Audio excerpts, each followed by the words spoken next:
Let's unbox the Smart Babies. Binili namin siya in Shopee for only 300 pesos. So, this is published by WS Pacific. Yeah, it's made in Philippines. Inside of this, there is 4 board books.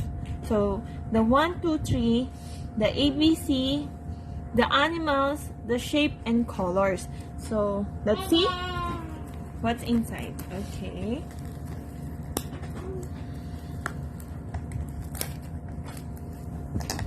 According to the feedbacks, maganda siya for starting. How to open it? Okay. Very nice.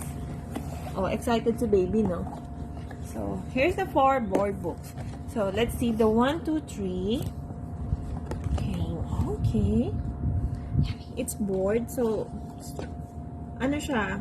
Colorful. Okay naman siya. So, I can say na medyo matibay naman. So, worth it siya sa price niya. This is the ABC.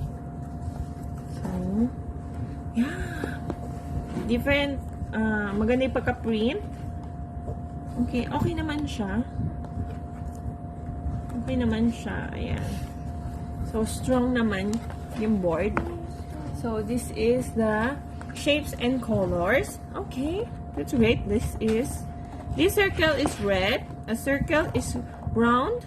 It has no side. Okay. Okay naman siya. So, worth it naman. So, I didn't see. This is the animals. So, let's see what's inside of the animal books. Wow, chicken, donkey, different. Okay.